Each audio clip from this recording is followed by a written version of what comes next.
Can I first of all say thank you very much for inviting me here today to speak at Stop the War Coalition. It's not the first time I've addressed the Stop the War Coalition event. The first one was when we founded the Stop the War Coalition in 2001 at Friend's house on that evening. And I don't believe any of us who were there that evening would imagine that in 2016 we would still be in existence, and indeed probably bigger than ever, because of the importance of having a voice for peace and a voice for reason in our country and in the way in which we approach wars and the way in which we approach the policies that we want to follow in the future.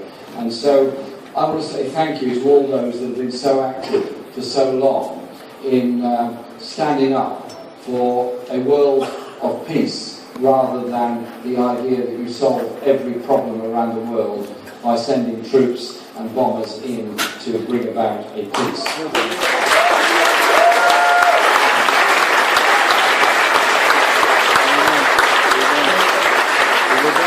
I looked at the tragedies in Afghanistan and Iraq, and I'm still meeting asylum seekers coming to this country from Afghanistan who do not have a place of safety in Afghanistan any more than many people do in many parts of Iraq.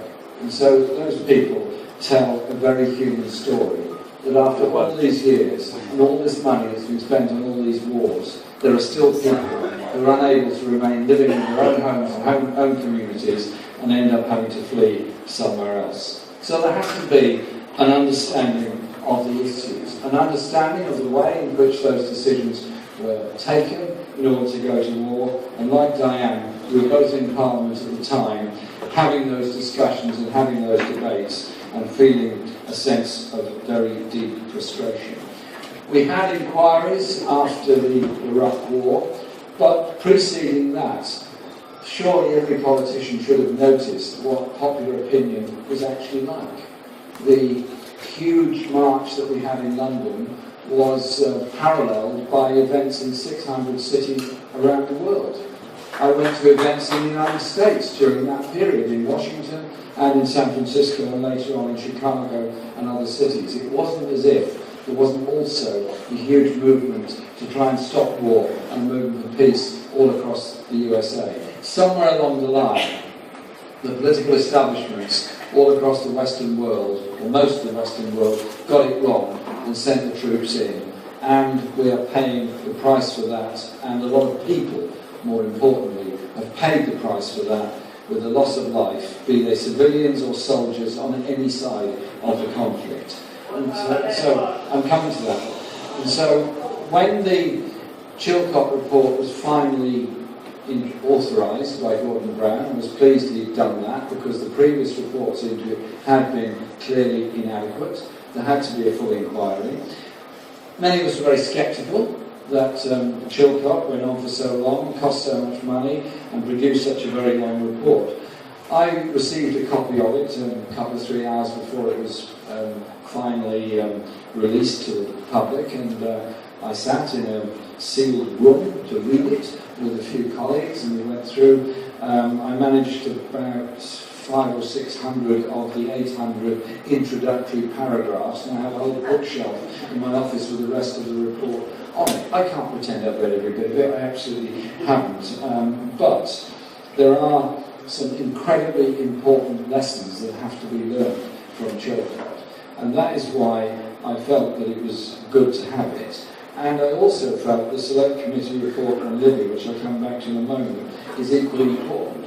I also felt that it was important politically to move on in this matter. And so, during the leadership election last year of 2015, I gave an undertaking that I would, if elected to this position, give an apology for what had happened in Iraq, and I arranged to do that to an audience, namely of the families of servicemen and women who had lost their lives in Iraq and Afghanistan. And you think about them, and think about what they're going through, because their sons and daughters are never going to come back. They have to live with that for the rest of their lives. And I thought the very least we could do is give a respectful apology in their presence, and pledge that we would always try and do things differently and not send the troops into harm's way, but to do everything possible to bring about political solutions to the crisis that face people in those times.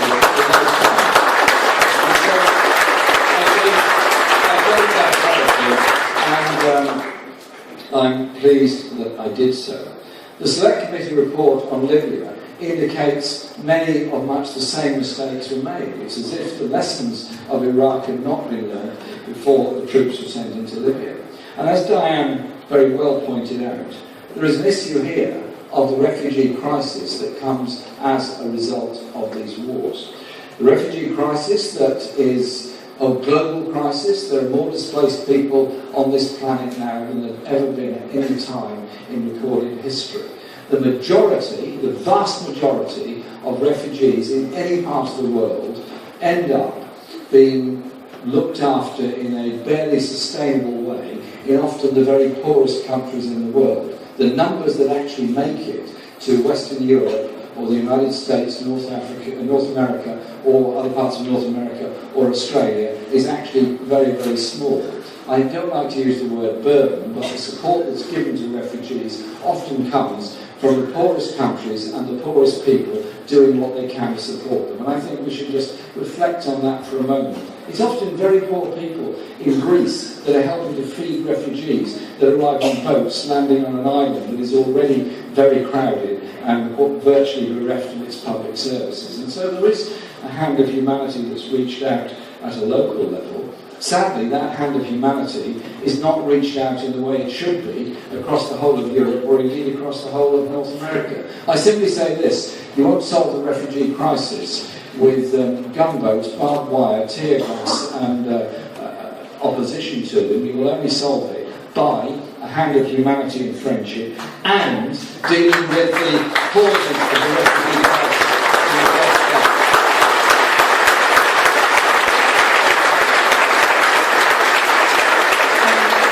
Those of us that have opposed the wars in Afghanistan, opposed the war in Iraq, opposed the military involvement in Libya, or indeed the proposal for Britain to undertake bombing campaigns in Syria, never did so from the point of view of approval of the status quo or the regime that was there. We did so because we didn't believe that a bombing campaign and military solutions were on offer. There had to be a political solution. Many of us actually marched against arms sales to Iraq long before the original 1991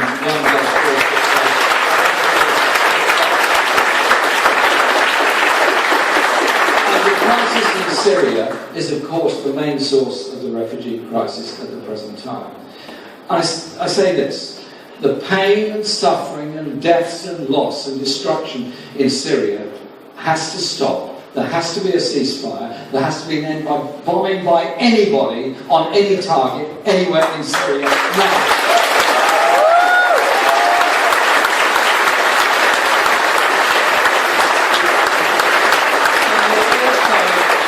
Investigation into who ordered the bombing, what the targets were, and in particular if international law has been broken by any of those people doing it. But there has to be a political solution in Syria. It is not going to be achieved by more bombing and more arms flowing in. Therefore, Geneva 2 has to be reconvened.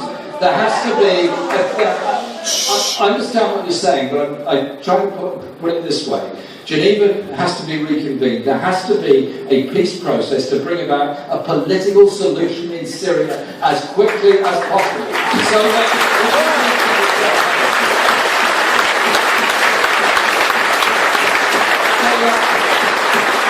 refugees can return home, and those people that are trying to get by in refugee camps in Jordan or in Lebanon, or those that are on the beaches in Turkey or Greece or various other parts of Europe. There also has to be a change in the attitude and mentality across much of Western Europe.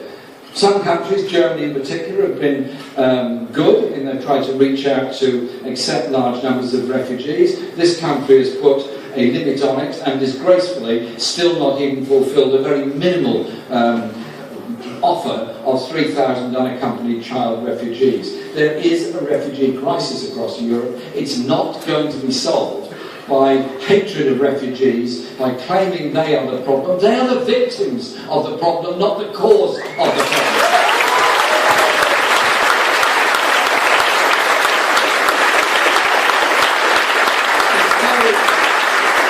When I visited the refugee camps in Calais and Dunkirk, what I saw there was people that were utterly desperate and had made incredible journeys in order to get to a place of safety. At a different time, a different generation, books would be written about the heroism of those families that have managed to get through impossible odds in order to get to a place of limited safety, namely a pretty fetid refugee camp in Calais. Can't we understand? History is unfolding before us. Are we going to go in the direction of saying there is a military solution to every crisis around the world, or are we going to say, instead, cannot we base our attitude, our foreign policy, on international law, on human rights, on justice, democracy, and supporting the victims of war?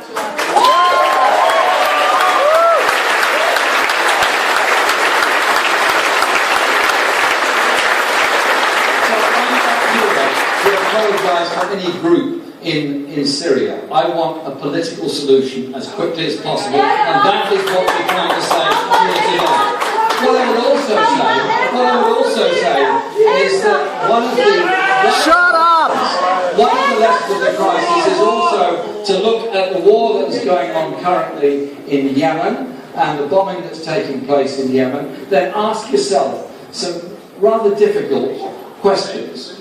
Where did those weapons come from that are being used in order to bomb Yemen at the present time? And when it comes to it, that an all-party House of Commons Select Committee, including Conservatives and people who have historically supported some, if not all, of the military interventions, say that it's time for this country to suspend its arms sales that are being used to bomb Yemen, surely there is a bit of a turning point in a political thought process. I think we should suspend those arms sales in order to make a violence.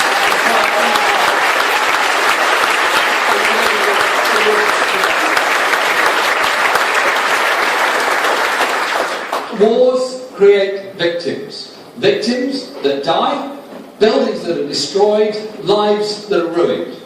They last for a very long time. There are still problems of depleted uranium that was used during the Gulf War in 1991 in southern Iraq. The consequences of war goes on for very many generations, and the bitterness and hatred goes on for a very long time. And so the whole point of world peace movements, the whole point of looking at things in a different way is very important. I want to thank Stop the War Coalition for its enormous contribution to showing there was opposition to Afghanistan and Iraq wars, showing that there is a huge body of public opinion in Britain, maybe not adequately represented in the media, that say, well, actually, there is a different way of doing things. We can make a different contribution to this world. And what I want to see is a foreign policy dedicated to universal human rights, dedicated to supporting and promoting democracy, dedicated to bringing about a decent opportunity and standard of life and living for people in often the poorest countries in the world. The juxtaposition of a massive expenditure globally on arms and a relatively minimal expenditure on clean water, sanitation, housing, farming, and all the other things that matters, and not doing enough about climate change and global weather pattern changes which have such a massive impact. Those are the issues we should be concentrating on. A political solution, a human rights solution, a democratic solution, a development solution. Otherwise, we're going to descend into what war next, in what country next.